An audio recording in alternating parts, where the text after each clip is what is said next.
Welcome back, everyone. I'm the Bad Luck Gamer, and we have another interesting video because I know you all absolutely, unequivocally loved my How to Play a Warlock in Pathfinder 2e video from last week or 2 weeks ago at this point. I don't even know. So I figured, hey, let's do it again. Now, I did say before that Warlock was the only class that really didn't translate one for one. And on paper, that's somewhat true. But there's another class that, while Pathfinder 2e has a class that is the spiritual, counterpart, it just doesn't do the same job. And at this point, you probably are already aware, and obviously would be because you know the title of this video, hopefully. So I'm just gonna cut the chaff here. We're gonna get right to it. How do you play a Paladin in Pathfinder 2e? So, this is an interesting one because what is a Paladin, right? A Paladin in D&D 5e, I mean, there's the idea of the Paladin, right? A paragon of truth, honor, and justice. A frontline, high armored fighter who can smite enemies with divine power, heal the weak, and overall is a very hero style class in a sense. They really can't do, or they can do almost everything in a battle. And so how do you get something like that in a game as well balanced as Pathfinder 2e? Well, let's break it down. What makes a paladin in D&D 5e? And actually, before I even get into this came up a lot during the Warlock video, and I mean, to be fair, a lot of people didn't even watch the whole video and just commented within the first 5 minutes. And you know, I love you people. I love your interactions in the videos. But I do want to say that this is a if you want to do something similar in Pathfinder 2e video. This is not a direct comparison video, even though even in the last video I said Pathfinder 2e is the superior system, which I still agree with, but there is no shame in either game that you want to play. If you like D&D 5e, you can play in D&D 5e. I mentioned in the last video that I ran D&D 5e for Adventures League for like 2 years. I met my fiance there. So, obviously, I have nothing against playing D&D 5e. That doesn't mean I don't think Pathfinder 2e is a much more stable and well balanced and overall just better designed game. I think it's pretty unequivocal. There's no way you can compare like D&D 5e to how well Pathfinder 2e runs. Regardless, if you enjoy D&D 5e, feel free to play it. And this video is not about taking away from your game. It's about people who are honestly like something in your game and want to try to bring it to D&D or to Pathfinder 2e. So, you can be flattered by this, I promise. There's no malicious intent. So, that being the case, I'm also going to say that there is, of course, no direct comparison because they're different games. So, obviously, there's going to be a few little differences here and there. Regardless, this is my best attempt to match what makes Paladin great in D&D 5e and bring it over to Pathfinder 2e. So, we got that. Y'all here, I mean, it's first 5 minutes, so hopefully you get this part, but there'll be more comments. Who am I kidding? Anyway, so let's break down what is a Paladin in D&D 5e and why do people decide to play it. Well, in D&D 5e, the Paladin class is not a bad class. It's an overtuned class in a game that does very little to make other classes match its pace. I don't actually have anything wrong with D&D 5e's Paladin. In fact, I thoroughly enjoy it. But because of how the game is overall designed, because of how the other classes are designed, well, I mean, it's obvious D&D's Paladin is just one of its superior classes in almost every way. So, what do I mean by that? Well, damage. Everyone knows Paladin smite damage. It's broken, and it does really, really well. Now, obviously, of course, with how D&D does high-level spell casting, it can be a little overshadowed. I won't say, that's not the case. But inherently, and I would say over the course of an entire campaign, a paladin's damage is pretty hard to beat. The smite damage is just so much, and so few creatures are resistant to radiant damage. It doesn't come up that often. So, damage, burst damage specifically, doing the one big hit smite, that's what a lot of people love, and so that's what I'm going to mark up here on the requirements. I'll mark it up over here somewhat. So, that being the case, what's next? It's a martial class that has good AC, more or less. It gets a fighting style, and it can wear heavy armor, which does make it, obviously a heavy armor wearing martial class. Easy enough. I don't think there's really too much to complain about that. And I do think it's one of the iconic parts of a paladin as well. So we'll mark that as well. Next, lay on hands. Just a really good ability. In fact, because you can parse out how you use your healing points that you get for lay on hands, it becomes the ultimate pick-up tool. It also allows the paladin themselves to be really hard, because not only do they have higher AC standardly, they can also heal themselves for a not small amount of healing. I believe it's something along the lines of like 5 HP per level or something along those lines, which is nuts. So already it's we're looking at a class that has high damage, high armor, and has self-healing and pretty decent healing in general. What else? How else can we make a real powerful class, right? That's going to be their support abilities through their auras, being one of the almost party mandatories for the hardcore style games. If you're running a hardcore style dungeon crawl, having a paladin along is necessary, not even for the other factors, but for the auras that can give you bonuses on your resistances, making the rest of your party very hard to affect with some spell saves or effect saves in general, making the paladin high damage, high AC, healing, and massive support capabilities. And we're actually not even done, because another reason why people love the paladin are its channel divinity features, which give them really cool abilities or powers that they can use, every long or short rest, which makes them really powerful, and it gives them a little bit of extra utility, whether it's sensing evil things, whether it's just a enhanced strike. Like this feature alone, the channel divinity can do so many different things based on what order that you're following. So you get a really cool utility, support, maybe combat, a really cool power mixed with healing, mixed with, oh yeah, I didn't even mention this. They also can cast spells. Not like super high level spells. I think they only ever get to 5th level spells, but they can cast spells, and some of them are actually pretty good. Granted, it takes from the same pool as your smite pool, so a lot of people, veer away from that, but here we are. So, Paladin. Nothing in D&D compares to the 5e Paladin.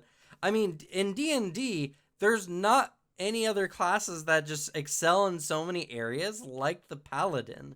It's a reason why almost everyone who's played the game has played a Paladin at some point. It's just a very powerful class. And on top of that, you also have to, look at the multi-classing. Even if you made the class just one, like, if you couldn't multi-class in D&D, a lot of people love Paladin. If you can, a lot of people incorporate Paladin because smite damage. So, even in D&D, there's just not a good balance. Now, it could be done differently in D&D, I agree. For instance, you could have classes that can do more damage or have a better DPR than Paladin. You could have classes that are tankier than Paladin. You could have, I mean, Cleric, I will say, can heal better than a Paladin overall. But the healing thing is more of just, it stacks on top of Paladin's already really good repertoire of things. And Lay on Hands still is a really good heal in comparison to, like, potions, right? So, I mean, the Paladin just has it all. And honestly, Pathfinder 2E doesn't have anything that even compares. Yeah. There's a class that's just, I guess you could say, superior to what anything in Pathfinder 2E has. Which is weird coming from me, I know. But this comes from a multitude of factors. One, there's just nothing similar to it. I mean, having a class that's good at everything makes other classes worse unless they can't even be better at it. They have to be way better at it. Because if they're only slightly better at, like, say, damage, for instance, that doesn't make up for the multitude of other things that the Paladin does. Pathfinder 2E is such a well-balanced game, and a game that very much focuses on teamwork and build comps for your party comps, there we go, that a class like Paladin really doesn't fit, or at least not at base. We can, on the other hand, make something that does a lot of what Paladin does in Pathfinder 2E. It will take some levels, and obviously it's something more of a mid to late game build when it's finished, but you can do it. And I'm going to give you guys my build for a D&D 5e Paladin in Pathfinder 2E. First and foremost, let's talk about classes. Champion can't work. Champion's a great martial class. It's got high AC, probably one of the highest ACs in the game. It probably does, yeah. And it has some decent support abilities. Maybe not the same aura capability. They do have some auras that can help with similar effects, just not to the same potency. But Champion just doesn't have the damage potential that drew people to Paladin. There wasn't really the same smite potential. And that has actually driven a lot of people away from Champion, even though Champion's a pretty good class. Honestly, I thoroughly enjoy Champion. I think it's really well done and really well designed, but it's not a great, perfect all-rounder like the Paladin is. Then there's also Cleric, or War Priest more specifically, a little bit more on the martial-y side. Has some spell casting, could definitely produce some auras and other support effects. The Bless spell in general is inherently really good, but it never gets better than expert proficiency in its martial abilities. And I don't even think they ever get much higher. Well, they don't even think they can wear heavy armor necessarily. And I think their armor proficiency maybe gets up to master. Maybe. I'm not even 100% sure on that one. And again, we're still missing that smite potential that really set them apart. So if the two classes, if Champion, which is the direct, like, spiritual connection, you know, the spiritual counterpart for Pathfinder, there's a Paladin Champion, which it just doesn't feel the same. So what do? Well, if you watched my last video, you're gonna cringe because I'm gonna mention the Magus. Yes, the Magus yet again. And I'm sure there's plenty of you who are already rolling your eyes. Ah, Magus again. Yes, I know. Smite, Spell Strike, yada yada. If you didn't watch the last video, let me explain. So Magus gets a ability called Spell Strike. It lets them fuse a strike and a spell into one hit, allowing them to do a massive burst of damage at the cost of a spell slot, and, you know, replicating the spell's effects with the strike. Whether it's type of damage or the spell's actual effects, you essentially hit the enemy with a melee strike empowered by a spell, which is really cool. Though, that's not where I'm going to end it, because obviously Magus is not a Paladin. It doesn't have the same armor proficiency. It gets up to medium at most. And it's not divine. And, it doesn't have the same support capabilities. So, how do we fix this? Well, we're going to start off with the Sentinel archetype dedication. It gets you up to heavy armor proficiency because Magus is already trained in both light and medium armors. And it goes up at the same rate as your other proficiencies. So now you're a heavy armored wearing character. And as an additional bonus, the steel skin, I believe, or whatever the second feat in the line is a skill feat. So you can pick that one up as long as you meet the level requirements and the third feat, and you're done. You have the archetype and 2 additional feats. You can get it done in 2 class feats. It's really good, and of course a skill feat as well. Very solid way to get that armor proficiency so you can be that high AC Paladin-esque character. So we got the smite, we have the martial capabilities, and we have the AC. So we're already off to a really good start, but we're missing some core elements, like healing, for instance. Well, Magus doesn't have any healing, and they're an arcane spellcaster, so I don't even think they get that many actual healing abilities. Well, that's where the Blessed One archetype dedication comes in, because it gives you lay on hands. And Pathfinder's lay on hands is really good. For every 2 character levels you have, equivalently, you'll gain 6 HP that you restore to a person. So at level 1, it will be 6. At level 3, it will be 12, and so on and so forth, which is really good. Maybe not as good as D&D 5e's Paladin, but very solid. And because it uses a focus point, and Magus starts with a focus point, you could do this twice per combat really easy, meaning that overall, Magus actually can get more healing than a Paladin in D&D 5e just by the grace of multiple focus points, where the champion just has, or the Paladin just has 1 pool of healing. All right, so Blessed One, really good, and you can actually get some really good buff spells through it. You enhance your lay on hands to give additional bonuses, whether it's to quicken your allies, increase their resistances. Okay, all really good. No divine spells, no support abilities quite yet. And so the last thing I'm going to add to this build overall is the Cleric multi-class archetype. And not only does this give you divine spells, and of course, with more spell slots, that actually gives you more opportunities to spell strike. And you could even potentially use something like Searing Light that does both fire and good damage. So perfect for smiting material for sure. But also, if you take the basic dogma and the advanced dogma, which are 2 feats in the archetype that allow you to select cleric feats, one at first or second level and another at half your level round down, you can pick up simple domain. My bad. You can pick up Domain Initiate. There we go. I don't know why I kept forgetting that name.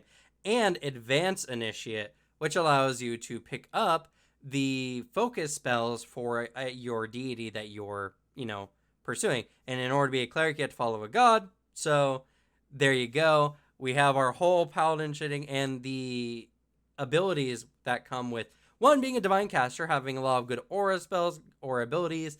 Bless, all that kind of does all the extra spell casting plus support abilities that a paladin can do.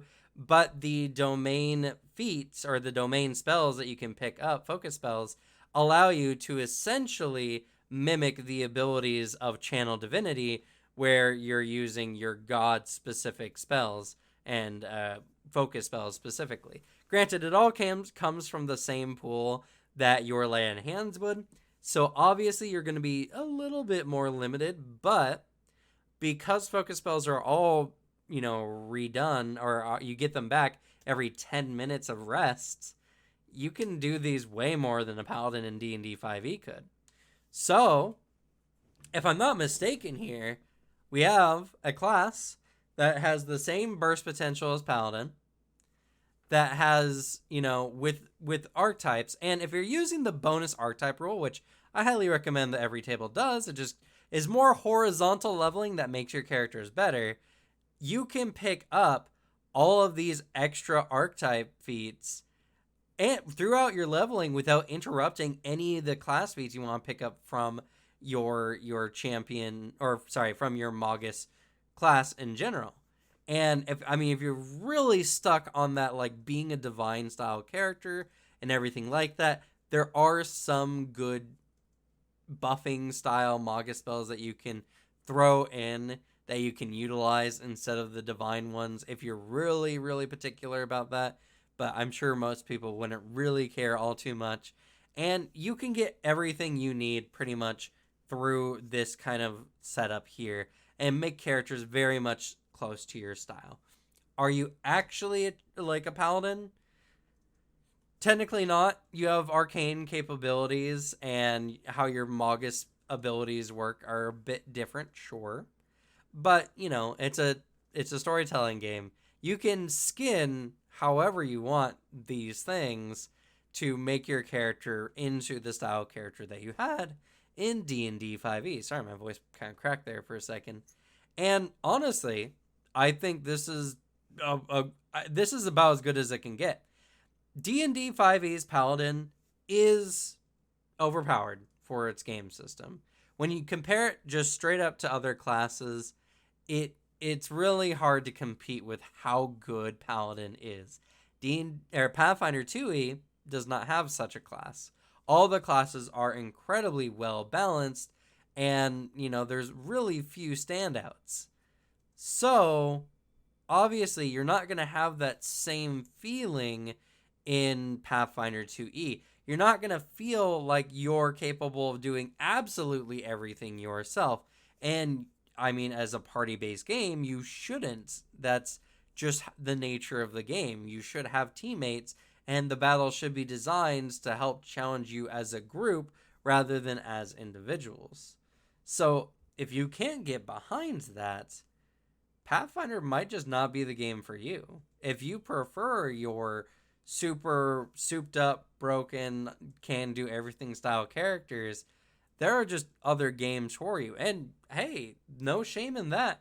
Go and play those games. Play more D&D 5e. There's plenty of other games like Animal Beyond Fantasy, an game I've done really well, where you can play a character who can do pretty much everything themselves and really doesn't need a party with them.